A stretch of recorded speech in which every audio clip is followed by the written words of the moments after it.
కార్తీక మహాపురాణము 9వ అధ్యాయము. విష్ణు పార్షాద యమదూతల వివాదము. ఓ యమదూతలారా, మేము విష్ణుదూతలము, వైకుంఠం నుండి వచ్చితిమి.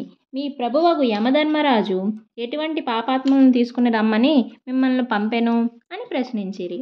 అందుకు జవాబుగా యమదూతలు, విష్ణుదూతలారా, మానవుడు చేయు పుణ్యాదులను సూర్యుడు, చంద్రుడు, భూదేవి, ఆకాశము, ధనంజయాది వాయువులు, రాత్రింబవళ్ళు, సంధ్యాకాలము సాక్షులుగా ఉండి ప్రతిదినం మా ప్రభువు కడకు వచ్చి విన్నవించుదురు. మా ప్రభువులు వారి కార్యకలాపములను చిత్రగుప్తునిచే చూపించి ఆ మనుజుని అవసాన కాలమున మమ్ము పంపి వారిని రప్పించెదరు. పాపులు ఎటువంటి వారో వినుడు. వేదోక్త సదాచారములు విడిచి వేదశాస్త్రములను నిందించేవారును, గోహత్య, బ్రహ్మహత్యాది మహాపాపములు చేసిన వారు, పరస్త్రీలను కామించిన వారును, పరాన్నబుక్కులు, తల్లిదండ్రులను, గురువులను, బంధువులను, కులవృత్తిని తిట్టి హింసించువారును, జీవహింస చేయువారును, దొంగ పద్ధతులతో వడ్డీలు పెంచి ప్రజలను పీడించువారును, జరత్వం చోరత్వంచే భ్రష్టులగు వారును, ఇతరుల ఆస్తిని స్వాహా చేయువారును, శిశుహత్య చేయువారును, శరణన్న వారిని కూడా వదలకుండా బాధించువారును, చేసిన మేలు మరచిన వారి కృతజ్ఞులను, పెండ్లిండ్లు శుభకార్యములు జరగనివ్వక అడ్డు తగేవారును పాపాత్ములు. వారు మరణించగానే తన కడకు తీసుకుని వచ్చి నరకమందు పడద్రోసి దండింపుడని మా యమధర్మరాజు గారి ఆజ్ఞ.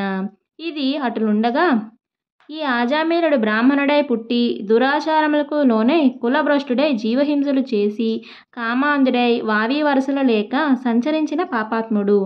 వీనిని విష్ణులోకములకు ఎట్లు తీసుకుని పోవుదురు అని అడుగగా విష్ణుదూతలు, ఓ యమకింకరులారా, మీరింత అవివేకులు, మీకు ధర్మసూక్ష్మములు తెలియవు. ధర్మసూక్ష్మములెట్టివో చెప్పెదను వినుడు. సజ్జనులతో సావాసం చేయువారును, జపదాన ధర్మములు చేయువారును, అన్నదానము, కన్యాదానము, గోదానము, సాలగ్రామ దానము చేయువారును, అనాథ ప్రేత సంస్కారములు చేయువారును, తులసీ వనమును పెంచువారును, తటాకములు తవ్వించువారును, శివకేశవులను పూజించువారును, సదా హరినామస్మరణ చేయువారును, మరణకాలమందు నారాయణ అని కానీ, శ్రీహరి అని కానీ, శివ అని శివుని కానీ స్మరించిన వారును, తెలిసి కానీ తెలియక కానీ మరే రూపమున కానీ హరినామస్మరణ చెవిన పడిన వారును పుణ్యాత్ములు. కాబట్టి ఆజామీలుడు ఎంత పాపాత్ముడైనను మరణకాలమున నారాయణ అని స్మరించుచూ చనిపోయెను. కాన మేము వైకుంఠమునకు తీసుకుని పోవుదుము అని పలికిరి. ఆజామీలుడు విష్ణుదూతల యమదూతల సంభాషణలను ఆలకించి ఆశ్చర్యముంది. ఓ విష్ణుదూతలారా, పుట్టిన నాటి నుండి నేటి వరకు శ్రీమన్నారాయణ పూజ కానీ, వ్రతములు కానీ, ధర్మములు కానీ చేసి ఎరుగను.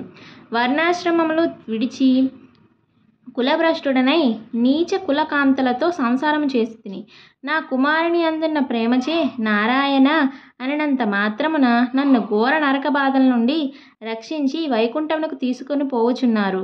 ఆహా, నేను ఎంత అదృష్టవంతుడను! నా పూర్వజన్మ సుకృతము, నా తల్లిదండ్రుల పుణ్యఫలమే నన్ను రక్షించినది అని పలుకుచూ సంతోషముగా విమానమెక్కి వైకుంఠముకు ఏగెను. కావున ఓ జనక చక్రవర్తి, తెలిసి కానీ తెలియక కానీ నిప్పును ముట్టినా ఎట్లా బొబ్బలెక్కి బాధ కలిగించునో అటులనే శ్రీహరిని స్మరించిన ఎడల సకల పాపములు నశించి మోక్షమును పొందెదరు. ఇది ముమ్మాటికి నిజము. 9వ అధ్యాయము 9వ రోజు పారాయణము సమాప్తము.